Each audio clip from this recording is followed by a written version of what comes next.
आप एक अच्छे ज्योतिषी हैं और आपकी भविष्यवाणियाँ काफ़ी हद तक सच्ची होती भी हैं। लेकिन क्या आप जो भी कहते हैं वो हमेशा सही होता है? आपकी भविष्यवाणी क्या हमेशा सही होती है? यह सवाल मुझसे कई बार पूछा गया है और हर बार मैंने एक ही जवाब दिया है, मैं ज्योतिषी हूँ, भविष्यवेता हूँ, त्रिकाज्ञानी नहीं हूँ। जिन लोगों को ज्योतिष का संपूर्ण ज्ञान था, उनकी भी प्रेडिक्शंस, उनकी भी भविष्यवाणियाँ अधिक से अधिक 80 से 85% तक सच साबित हुई है। 80 to 85%। उससे ज़्यादा किसी की भविष्यवाणी आज तक सच्ची साबित नहीं हुई है, चाहे वो कितना भी बड़ा भविष्यवेता क्यों न हो, कितना भी बड़ा ज्योतिषी क्यों न हो। रावण, उसे तो ज्योतिष का संपूर्ण ज्ञान था, ग्रहों को, भाग्य को बदलने का सामर्थ्य भी था, और फिर भी इसी ज्ञान ने उसे बहुत बड़ा धोखा दिया था। और इस धोखे में सबसे बड़ा हाथ नारद जी का रहा था, क्योंकि नारद जी भी खुद ज्योतिष शास्त्र के संपूर्ण ज्ञानी थे। उनके पास जो ज्ञान था उसी का उपयोग करके उन्होंने रावण को भुलावे में डाला था और रावण अपने ही सामर्थ्य का भोग बन गया था। यह हम कुछ वीडियोस में दिखा चुके हैं। आज हम नारद जी की बात करते हैं। नारद जी रावण को भुलावे में डाल से कर एक दिन खुद भी बहुत बड़े भुलावे में पड़ गए। कैसे? बहुत दिलचस्प कथा है, देखते हैं। नारद को अपने पिताजी से बहुत लगाव था, बहुत प्यार था। उनके पिताजी की उम्र 1000 साल की हुई। नारद जी ने उनके पांव छुए, आशीर्वाद लिए और फिर मन ही मन सोचा कि मेरे पिताजी अमर हो जाए, किसी भी तरह से मेरे पिताजी को अमरत्व का वरदान मिल जाए। इसी सोच के साथ वह ब्रह्मा जी के पास पहुंची, क्योंकि ब्रह्मा जी इस सृष्टि के सर्जक हैं। ब्रह्मा जी से उन्होंने अपनी बात रखी कि मेरे पिताजी को आपको अमर करना है, और आप पृथ्वी के सर्जक हैं, हर एक जीव के सर्जक हैं, आप मेरे पिताजी को अमर कर सकते हैं और आपको मेरे पिताजी को अमर करना है।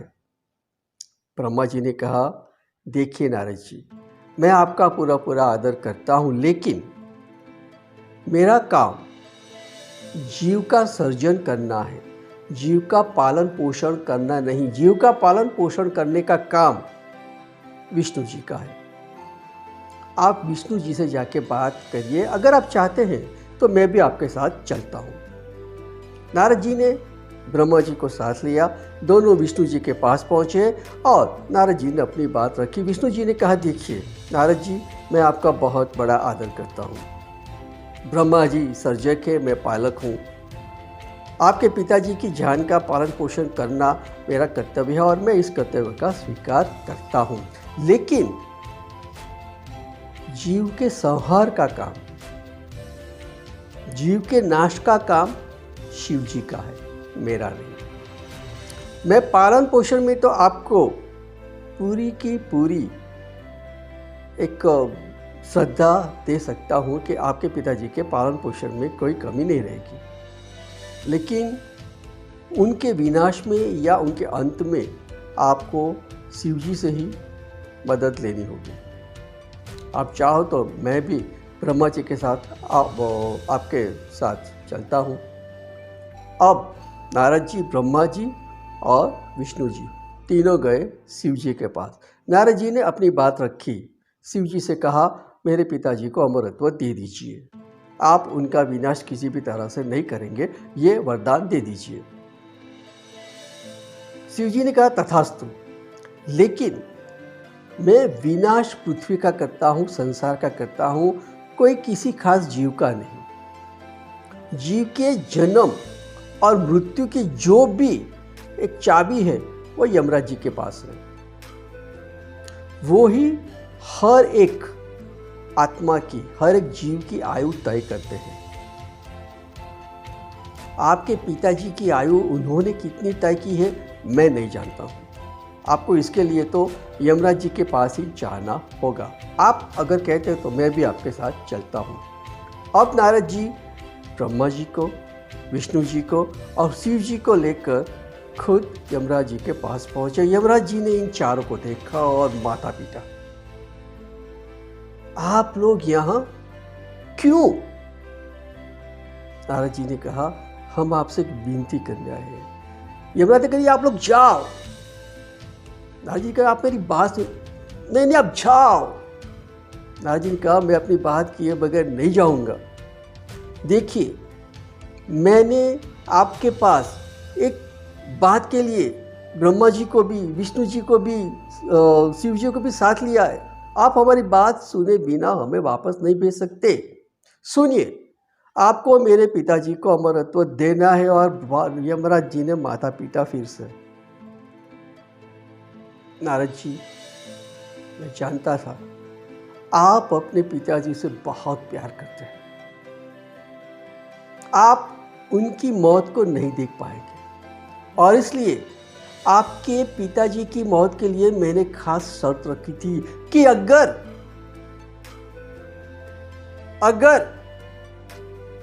खुद नारद जी विष्णु जी को, ब्रह्मा जी को और शिव जी को साथ लेकर मेरे पास आए, हम सभी मतलब कि ब्रह्मा, विष्णु, महेश, यम और नारद, यह सब लोग साथ बैठकर आपके पिताजी की आयु के बारे में चर्चा करें, तभी आपके पिताजी की मृत्यु होगी। मैं जानता था कि यह शर्त कभी पूरी नहीं हो सकती, इसलिए मैंने ऐसी शर्त रखी थी। लेकिन आपने वही शर्त आज पूरी कर दी। अब मैं कुछ नहीं कर सकता। ये होता है, आप भाग्य को बदलने की कोशिश में कभी कभी भाग्य से धोखा खा जाते हैं। आपका अति ज्ञान आपको कभी कभी अज्ञान की उस खाई में धकेल देता है जहां पे आपके लिए अंधकार के अलावा कुछ नहीं होता है। भाग्य को बदलना बुरी बात नहीं है, लेकिन भाग्य के साथ खेलना गलत जरूर है। सोचिएगा। उम्मीद है आपको यह वीडियो पसंद आया होगा। इसे लाइक कीजिए, शेयर कीजिए और बेल आइकॉन के साथ सब्सक्राइब कीजिए। Thank you for watching the video. Keep watching.